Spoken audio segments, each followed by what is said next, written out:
వచ్చేసింది ఆది శ్రావణం షాపింగ్ అంతటికి అతిపెద్ద కేజీ సేల్. కేజీ సేల్ తో పాటు up to 61% off 1+1 offers, combo offers ఇంకా మరెన్నో. CMR shopping mall. ఇరాన్ అధ్యక్షుడితో టాకర్ కార్ల్సన్ సంచలన ఇంటర్వ్యూ వెనుక ఉన్న అసలు రహస్యం బట్టబయలైంది. ఇరాన్లో విమర్శలకు, కఠిన ఆంక్షలకు నిలయమైన వాతావరణంలో స్వతంత్రంగా పనిచేస్తున్న ఆజాద్ అనే ఒక చిన్న యూట్యూబ్ మీడియా సంస్థే ఈ చారిత్రాత్మక భేటీకి ప్రధాన సూత్రధారి అని ది న్యూయార్క్ టైమ్స్ నివేదిక వెల్లడించింది. 35 ఏళ్ల మెహదీ అహ్మదీ నేతృత్వంలోని 6 మంది బృందం ఇరాన్ ప్రభుత్వ విధానాలను, ప్రతిపక్షాల ఆలోచనలకు ఒకే వేదికపై తెస్తూ డిజిటల్ మీడియాలో సృష్టిస్తున్న అలజడిపై సాక్షి టీవీ ప్రత్యేక కథనం. అమెరికన్ కన్జర్వేటివ్ వ్యాఖ్యాత టాకర్ కార్ల్సన్ ను ఇరాన్ అధ్యక్షుడు మసూద్ పెజెష్కియాన్తో అనుసంధానించడంలో ఆజాద్ వ్యవస్థాపకుడు మెహదీ అహ్మదీ కీలక పాత్ర పోషించారు. తీవ్రమైన సెన్సార్షిప్, ప్రభుత్వ అణచివేత ఉండే ఇరాన్లో ఉంటూనే ఆజాద్ ఛానల్ ఇరాన్ ప్రభుత్వ వ్యతిరేక వర్గాల, రాచరికాన్ని కోరుకునే మేధావుల, అలాగే ప్రభుత్వ మద్దతుదారుల విభిన్న అభిప్రాయాలను నిష్పాక్షికంగా ప్రపంచానికి అందిస్తోంది.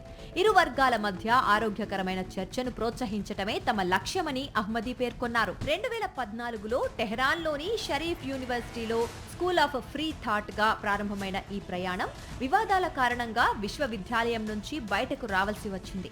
ఆ తర్వాత 2022లో ఉక్రెయిన్ సంక్షోభం, ఇరాన్ ఉమెన్ లైఫ్ ఫ్రీడమ్ ఉద్యమాల సమయంలో ఆజాద్ యూట్యూబ్ కు మారింది.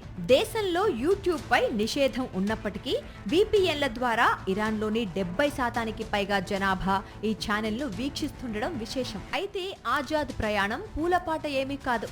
ప్రభుత్వ ఆంక్షల వల్ల వీరి అధికారిక వెబ్సైట్ బ్లాక్ అవ్వడమే కాక అహ్మదీని అధికారులు పలుమార్లు విచారించారు. 2025 జూన్ సైనిక ఉద్రిక్తతల సమయంలో వీరి రికార్డింగ్ పరికరాలను కూడా ఇరాన్ ప్రభుత్వం స్వాధీనం చేసుకుంది. అయినప్పటికీ ఏ రాజకీయ పక్షానికి కొమ్ము కాయకుండా నిష్పాక్షికంగా వ్యవహరించటం వల్లనే తాము మనుగడ సాగించగలుగుతున్నామని ఆజాద్ ప్రతినిధులు చెబుతున్నారు. ఈ ఛానల్ పై విమర్శలు లేకపోలేదు. 100 మందికి పైగా అతిథులను ఆహ్వానించిన ఈ వేదికపై కేవలం 4 మహిళలకు మాత్రమే చోటు దక్కడంపై సామాజికవేత్తలు విమర్శలు గుప్పిస్తున్నారు.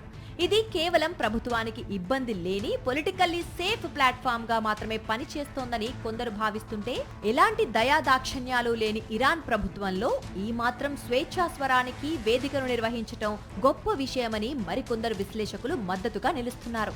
మరిన్ని అప్డేట్స్ కోసం ఛానల్ ను సబ్స్క్రైబ్ చేయండి. నోటిఫికేషన్స్ కోసం బెల్ ఐకాన్ పై క్లిక్ చేయండి.